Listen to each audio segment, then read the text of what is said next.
to Brunch Cocktails. I'm glad to see everybody. We are waiting on a few more. I had a few texts today. Time flew. Yes, it did. That is accurate. Liz, I see you. Are you in? Did I hear you're in Lexington with your mama? Is that what I'm hearing? Right on. Yes. My mother is going to have some of the beverages today with us in Lexington. I love it. Welcome, Mom. Good to see you. Thank you. You all are welcome to keep your cameras on if you'd like, and yourselves muted, unless you have a question for us. I am going to go ahead and paste the first recipe here in the chat. And we're going to start with some frozen mimosas. So hello to everyone. I am Jennifer, Cocktail Evangelist Jennifer from Make Muddle. And I'm Brent. We're here to spread the good news about booze. Today's cocktails are going to be brunch cocktails, which are super fun. So we're going to, like we do every week, start with, did that not send? It did not send. Hang on one second. Let's see if I can. We're going to start with take our version, one of our versions of a classic brunch cocktail, and that cocktail is the mimosa, and we are going to do a frozen version of the mimosa. And I think I just realized that I left one of my most important tools upstairs. I literally said, I wonder what I'm going to forget this time, and I forgot my spoon, which is important. Go get your spoon, and I'll talk to him about the mimosa. So, everybody does a mimosa, right? Everybody does a mimosa, but it's 1,000 degrees outside right now. So we wanted to do something a little colder.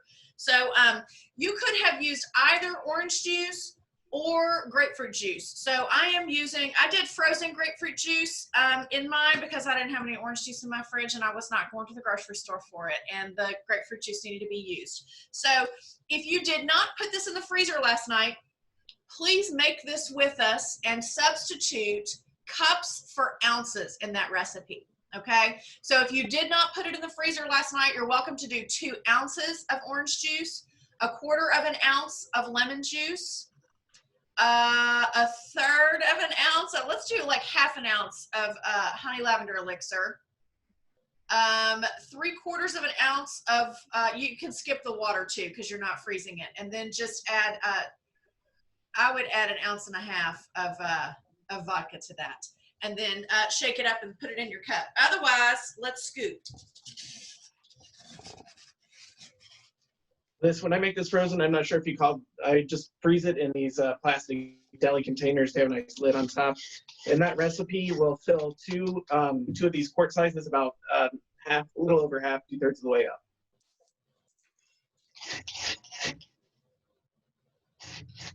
So there are a few rules for brunch cocktails, right? First of all, we do brunch cocktails because we're not savages and it's the weekend, okay? Also, a little hair of the dog never hurt anybody if you've been overserved the night before. That's lovely as well. So part of the rules, though, they need to be easy drinking. And honestly, I like them a little lower proof, a little lower ABV, alcohol by volume, so that we're not, having to lie down and have a nap at 2 o'clock after brunch. So this cocktail is a perfect version of that.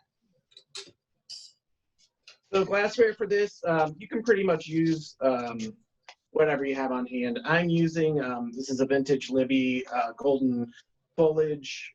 It's like a parfait glass, which is nice for a frozen drink. Just fill that most of the way up. But you could do this in a flute or a coupe or a rocks glass. First time I made it, I was at a party and we did them in solo cups. So whatever you have on hand. Mm-hmm.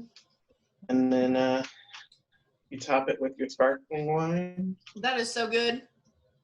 Oh, it's good. And with the grapefruit juice, either one, it's good and tart, and it's cold, and it's light, and it's bubbly with the bubbles. Those are all really great. I just realized that I brushed my teeth about 5 minutes ago. This is not going to go well for you. No, it's not. Maybe I'll eat, I have an olive over here. I'll eat an olive. A classic flavor pairing of toothpaste and orange juice. All right. So Brent's going to talk to us a little bit about the history of mimosas. Sure. So, as we always say, the history of a cocktail is really convoluted. They're created in bars and alcohol fuzzes people's memories. Also, it's not that complex of a cocktail, so several people could have come up with it at the same time. It's generally accepted that the mimosa grew out of a cocktail that was developed in the 20s in London at a place called Buck's Club. There's my dog. And the cocktail is called the Buck's Fizz, which is about half and half sparkling wine and orange juice. It's widely accepted that it became popular in the United States, in San Francisco, Los Angeles, and California, largely due to Alfred Hitchcock, because he would order it and then other people would copy him and order it as well.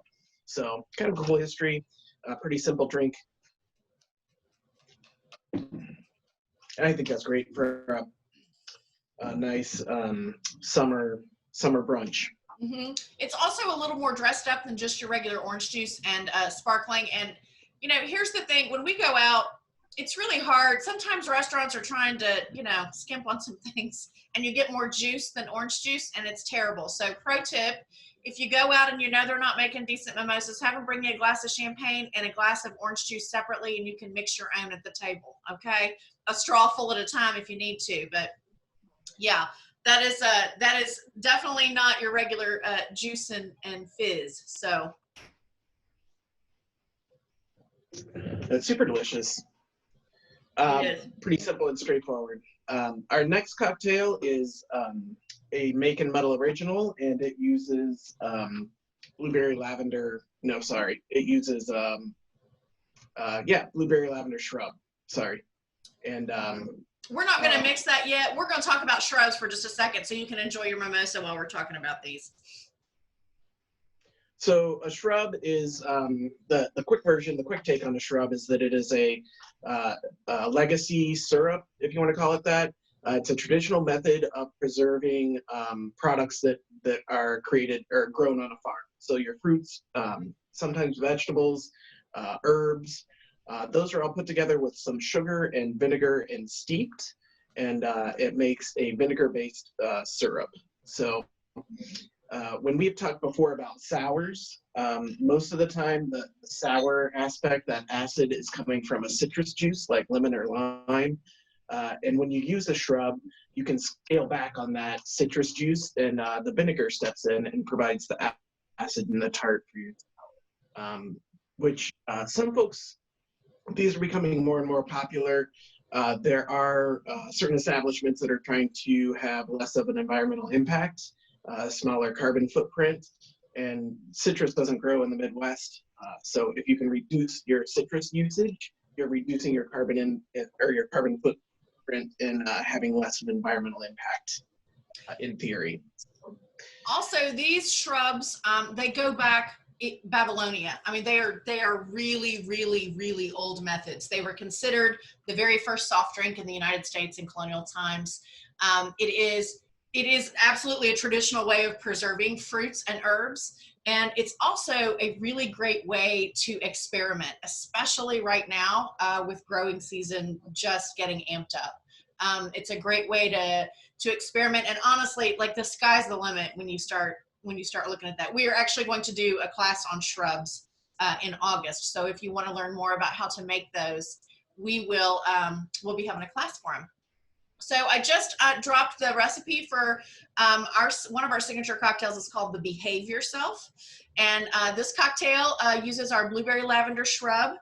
And we just this last week got a new batch of our blueberry lavender shrub in.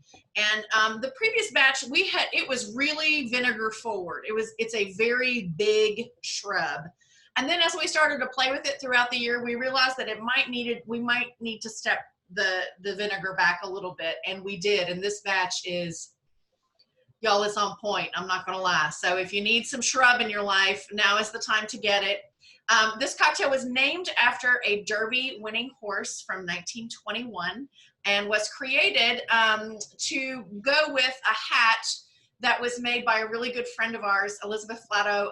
She's a milliner, and she made all of the hats for the Hamiltons on Broadway. She made the hats for The Wiz when NBC did it. She's a phenomenal hatter and milliner. And we did a collaborative event a couple of years ago, and last year. It was so fun. And she created hats, and we created cocktails, and they were both inspired by each other, and they were super fun. So this cocktail, the Behave Yourself, has 1.5 ounces of gin. Okay, I'm going to build this with you. I should do this, right? Okay. 1.5 ounces of gin.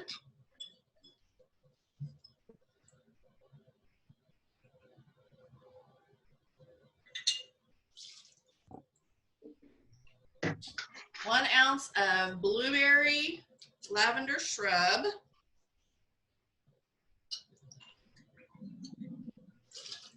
Shrub is pretty simple, actually. It's just blueberries, a little bit of cane sugar, white balsamic, and lavender. And is there citrus peel zest in it? I don't recall. Yes, there is. There's lemon peel in it, lemon zest. Quarter of an ounce of lemon juice. It's really just like a splash of lemon juice in there.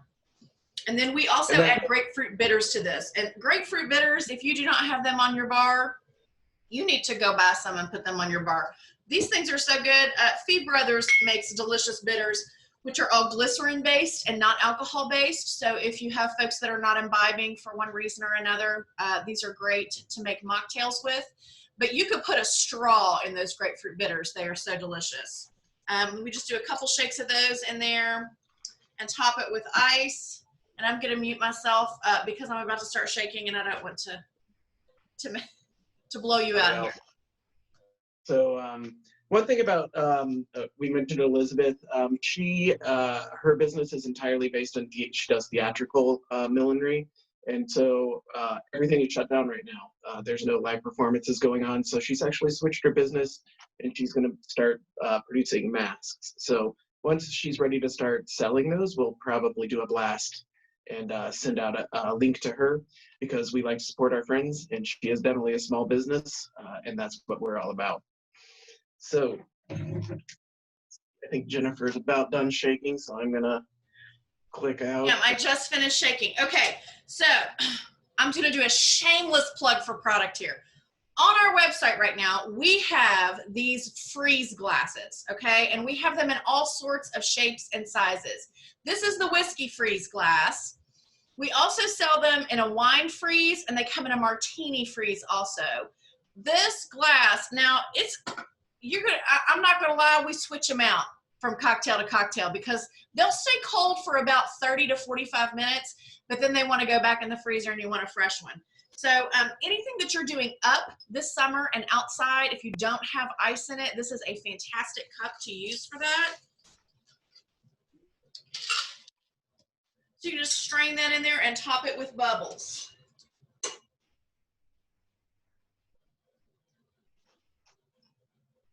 We've had this cocktail featured at a couple of weddings for friends and some other clients. And it batches fantastic. So if you're having people over for brunch or you're socially distancing in the backyard midday on a weekend, these do great to batch. And then I'm going to garnish this with a lemon twist. You could also garnish it with a flag of blueberries.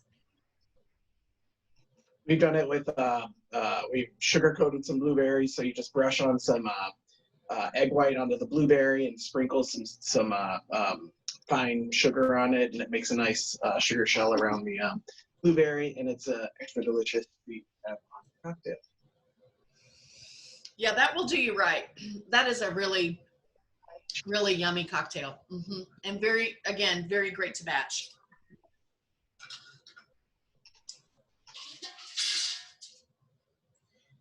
Anybody have any questions about shrubs or mimosas? Anybody have a favorite mimosa recipe that they're using? Any other favorite juices that you're adding to your mimosas that are not orange juice or grapefruit juice? Okay. I love a mimosa with Saint Germain's. Oh yes, it is. Okay. That is delicious with Saint Germain's. Absolutely.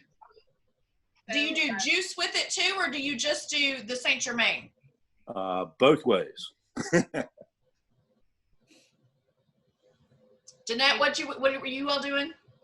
Well, I was going to ask it maybe a complete faux pas, but we were introduced to the Fomosa. So instead of champagne, you use cider, or we have a mango seltzer that adds a little different bubbly to it.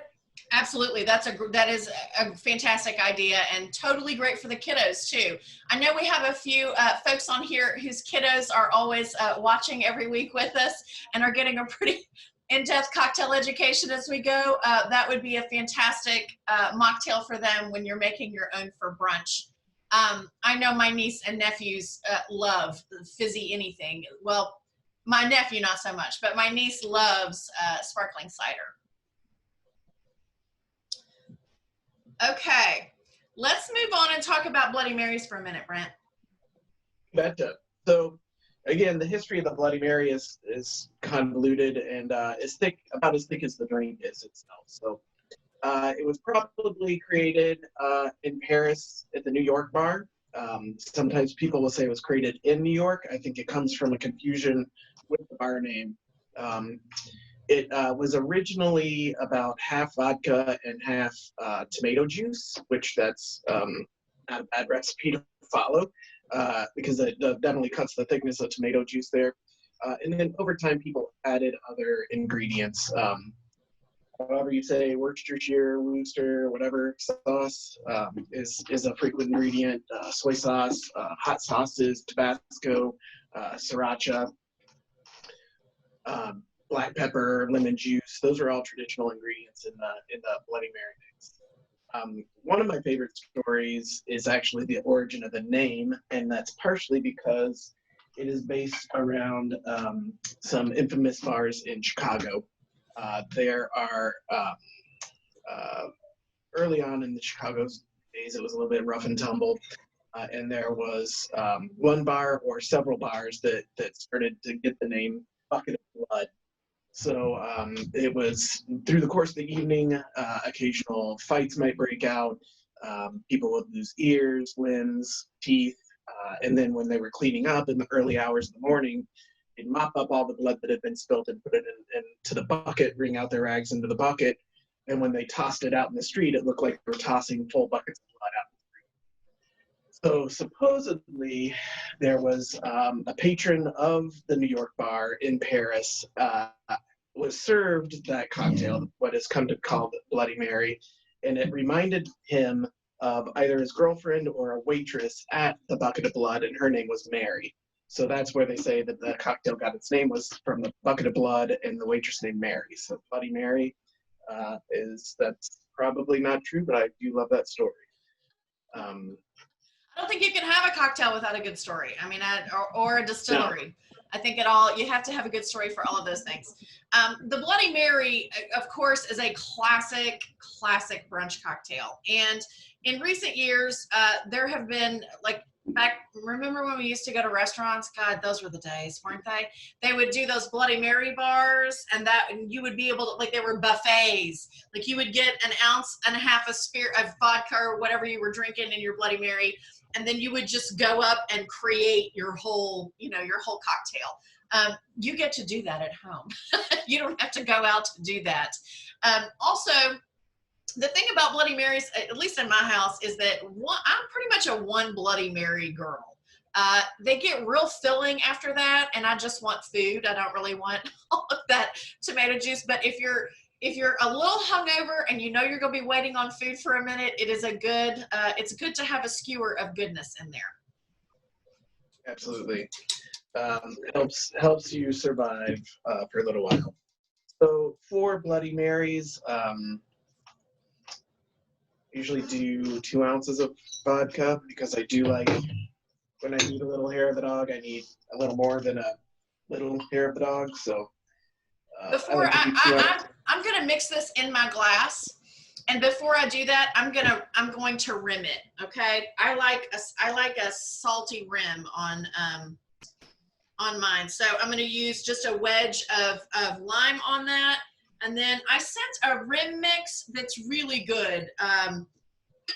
This is the other thing about Bloody Marys. All the recipe that we sent, it makes a whole lot. It'll live forever in your fridge, but it also freezes beautifully. So if you only want to do a couple of Bloody Marys over the weekend and you want to put the rest of it in the freezer so you're not taking up fridge space, it does real well like that too. Sorry, go ahead, Brent. Oh, no, absolutely. I personally don't like rims. I'm not doing a rim. Another thing you can use is if you don't want to take the time to make your own rim mix is the magical ingredient tahine, or Cajun in Kentucky, is perfect for rimming a Bloody Mary. I also have seen it's very popular to use celery salt or a barbecue rub if you have a rub that you use on your barbecue to put that on your rim as well. Yeah, this Yeah, is the straightforward. love about Bloody Marys too. It is so individualized. We have had just about every spirit you can think of in a Bloody Mary and love all of them. Vodka, we've had unaged brandy, we've had, I've done bourbon, I've had tequila ones. We're getting ready to do a variation with some tequila. But any spirit that you want to experiment with, please do. There are no rules for Bloody Marys.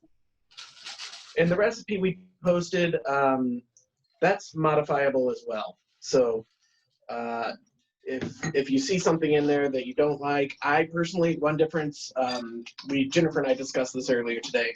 I would probably split the tomato ingredient between V8 and tomato juice, because I like a little bit more tomato flavor, and Jennifer really likes that the vegetable flavor that you get from V8.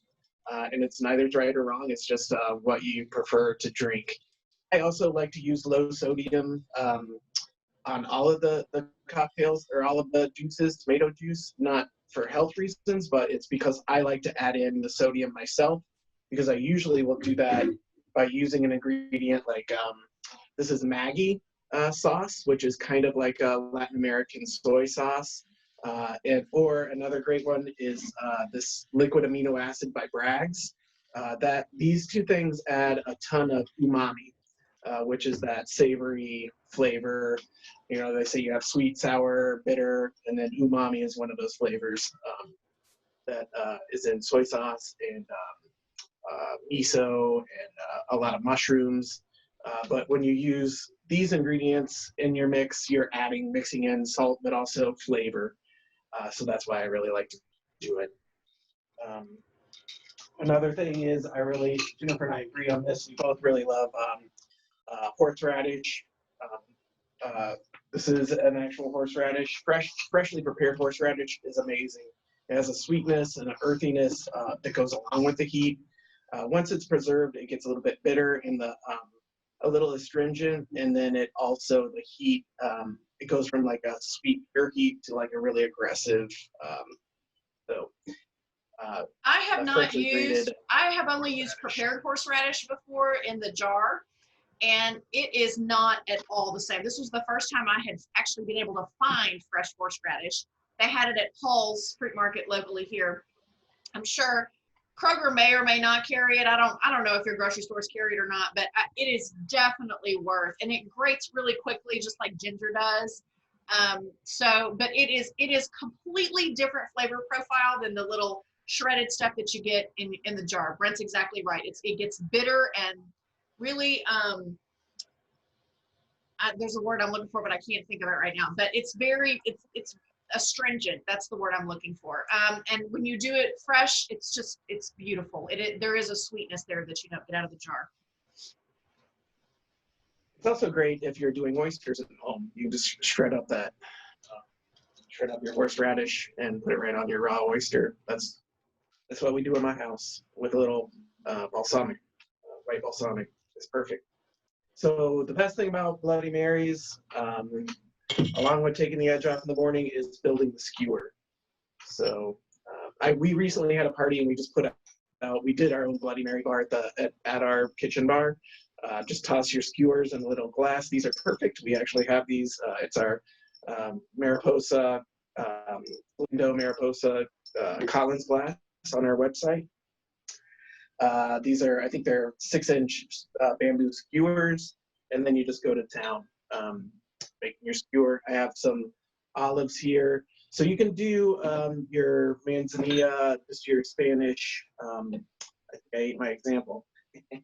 Your manzanilla olive with the pimento in the middle, perfect. I found that it really steps up the game if you have some that have pits in it. You can just take your cherry pitter and pit them. I have a mix of Italian olives that I got at my local grocer, Caputo's. I have some. Pause for just a second, Brent. We had a couple of questions. So for the Bloody Mary mix, should the celery seed be whole or crushed? I like it crushed a little bit. Here's also what happened this morning. I dumped all my ingredients together, and then I really, really like chipotles in adobo. That was Brent's addition to this recipe that was spot on. And so the whole thing goes in my blender. And then you just blend it so it's really smooth, and then pour it into whatever, I have it in a pitcher tonight, just like that. Yeah, so they can be whole or crushed, whatever you're comfortable with. And then Sammy, the recipe is posted now in the chat. Again, substitute ounces for cups, and you should be able to get that together there. Go ahead, Brent, sorry. Well, one thing on the celery seed, I actually, and it goes back to what I was saying about adding my own sodium, I never have celery seed in my house. I always have celery salt in my house because I like a Chicago dog, and that is one of the ingredients on a proper Chicago dog. So I will use celery salt in place of celery seed, which is basically salt blended with celery seeds. There's a lot of room for interpretation or modification. It's really be guided by your flavors. So yeah, just building a skewer. I have the olives. I'll do another. That was a Sicilian olive. I have a nice brown olive here. I have another thing that's really delicious is cured meats are perfect on a skewer. So I just I bought some really gorgeous pastrami, and we actually accidentally ate all of it before we can make these skewers. So this is just some ham that's cut in half and then rolled into a little guy there. I'll do another olive because I have quite a few olives. This olive mix actually had some, I think they're lumpini beans. They're slippery too, but just a bean that's salt cured I'm going to put on there just because it'll be fun to eat. It's time for some more cheese. You can see this is almost a meal right here. I also have some artichoke hearts here I'm going to put on. That's about, I'm going to put one more olive because I have just a little room. That's about all the room I got though. So mine went with Nice. more peppers than olives. And I did peppadews. I don't know if y'all have had peppadews before. They're a sweet pepper that has just a tiny bit of heat to it that's delicious. I also really like citrus in my Bloody Mary. And let's just be honest, the Bloody Mary is just about marinating all of these delicious things, right? Until you can put them in your face as you're sipping along. So I also, I have a celery stalk. I put that in there. It's almost not a Bloody Mary if you don't have a celery stalk. I have a spicy pickle. I freaking love pickled okra. And this is the best, the highest use for pickled okra. And I will put that on another skewer. And I also have reached the top of my glass. The level is reached up there. That means you have to be done. No more stuff. that's true. We've also seen bacon. We've seen shrimp cocktail. I mean, it's the sky's the limit. Whatever you want to put in your Bloody Mary, put it in there. I work at a place now where they put a chicken wing on it. They put a what? So, chicken wing. A chicken wing. Buffalo wing. Buffalo chicken wing. So, I've seen mini cheeseburgers on there too. Mm-hmm. So that is a Bloody Mary. And I forgot, one other thing I forgot is a straw. So I might poke my eye out. Right. So lovely things for Bloody Marys are spoon straws. Love a spoon straw. We have these on the site as well if you need them. They're great for slushes. They're great for Bloody Marys. They're great for everything. Yeah, the skewers, I believe, I don't know that we have wood skewers. We put wood skewers on the site. Okay. We do have really fabulous cocktail picks too. So if you just wanted to do an olive pick in there, that could totally work too. While Now, you are, one thing I will say- go ahead.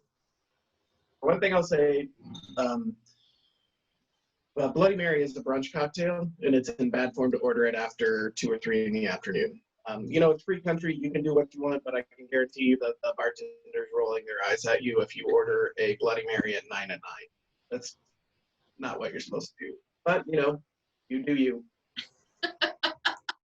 While you are enjoying your Bloody Mary, I did want to talk real briefly about another area of brunch cocktails. And I will have these recipes on our website under brunch cocktails. I really like coffee cocktails, and not just hot coffee cocktails, but cold coffee cocktails. So I'm going to do real quick a coffee cocktail here that was inspired from a local restaurant here, and then I just did my own riff on it. It's really easy. It's a 3-ingredient cocktail. It is going to be a cold brew. So I have cold brew coffee here. I'm doing 2 ounces of cold brew coffee. I'm doing 1.5 ounces of Campari. I know if you've had some of our classes in the past that you absolutely have Campari on your bar. And then I'm going to do 1/4 to 1/2 ounce of orange curacao. And this cocktail is really low ABV. It's also super refreshing because of the curacao and the Campari both in it. And I am a huge fan of bitter and sweet together. That is really one of my favorite flavor profiles. I'm a big Amaro fan.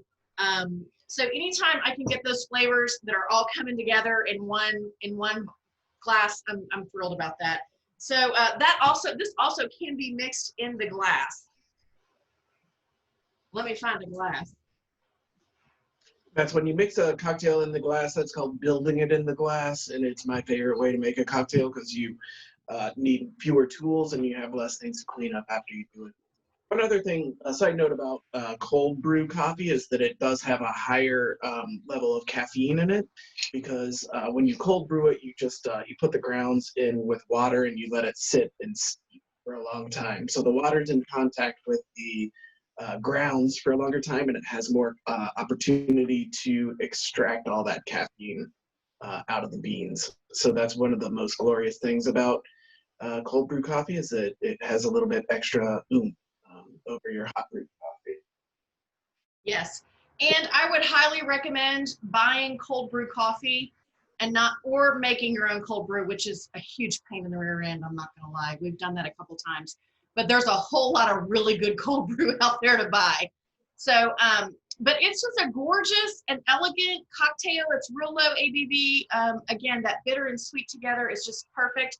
We have one other cocktail that we do with coffee called the Cold Creek Coffee, and it uses rum and or tequila in it. And it is, I'll post that on the website too, but it's delicious. It's an Amaro, coffee, rum, just all of the things that are pretty delicious.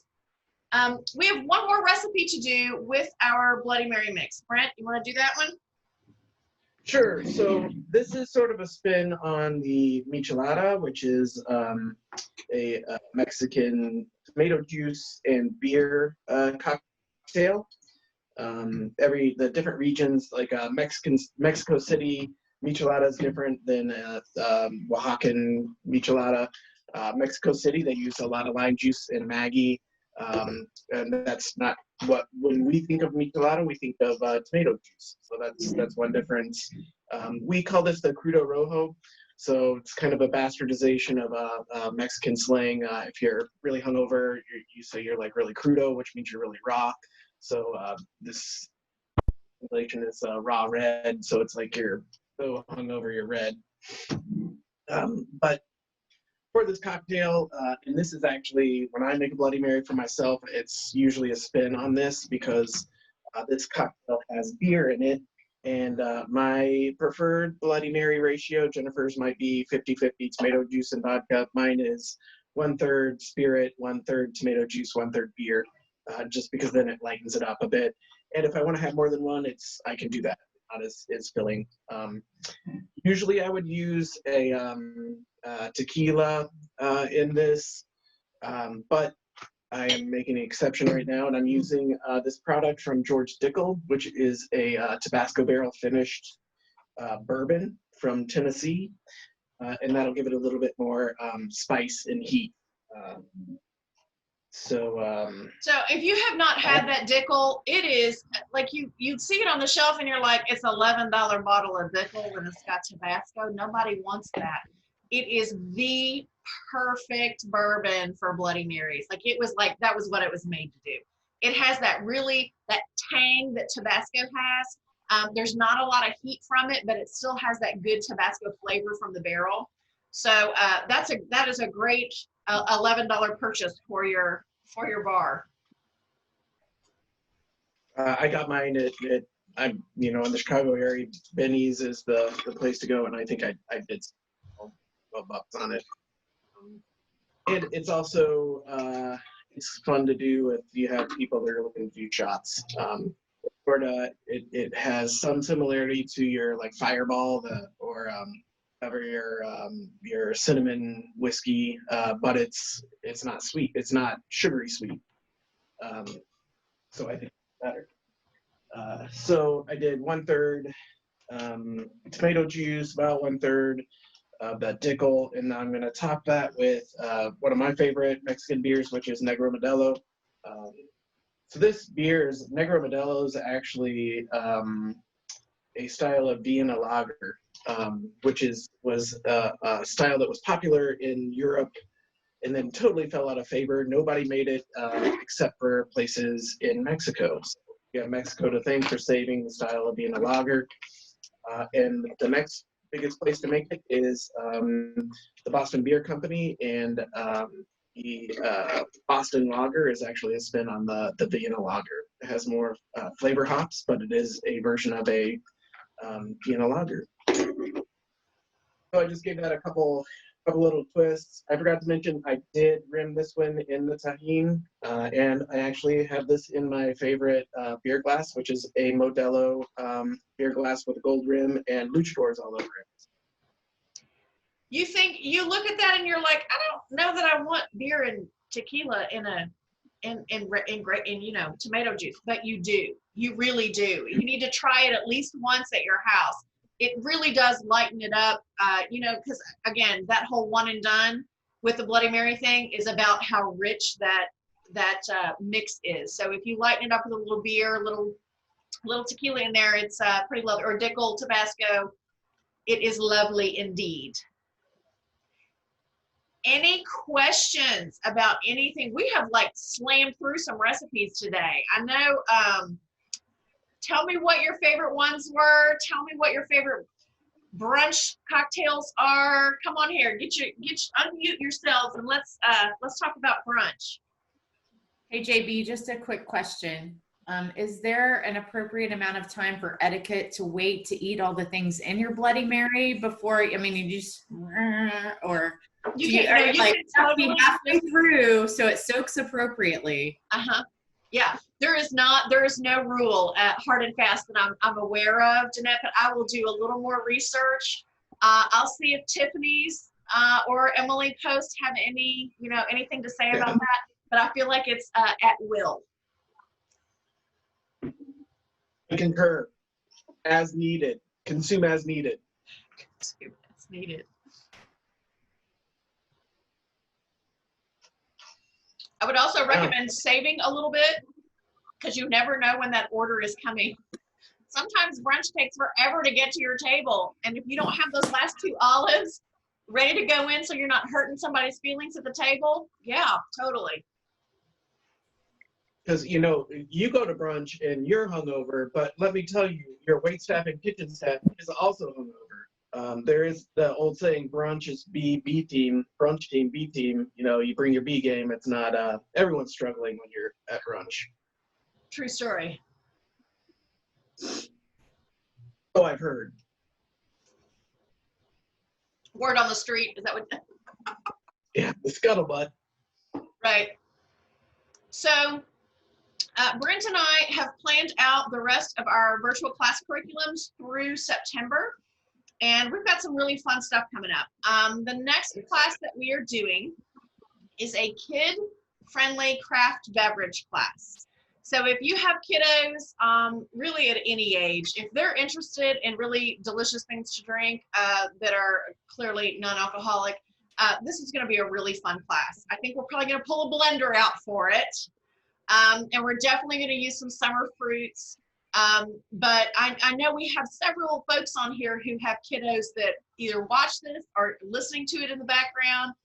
Some of them who are doing chef camps over the summer. They might be interested in coming and doing the class with us. We're going to have a really good time. It's going to be a fun time. And then we are going to do we're doing shrubs after that. The perfect time for growing season. We're going to start all of our shrubs that we want. Some shrubs can happen overnight. They're a quick shrub. You boil them, you strain them, you're done.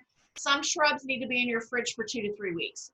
So we're going to go over all of those methods in that class, and also some infusions. You froze. Do what? Oh, yeah, maybe it's me. I thought you froze there for a second. Carry on. You froze for a second too. We have bad connections. And then we're going to do an infusion and reduction class, and this is a two-week class. So week 1, we are going to be infusing spirits. We're going to talk about fat washing. We're going to talk about fruits. We're going to talk about other things that you can add to spirits to infuse flavor to them. And then in week 2, we're going to strain the spirits, and we're going to make cocktails with those spirits. So that will be an especially fun class as well. And then we'll do some shrubs and reductions that will get us into the fall so that we can put some things up before the growing season is over.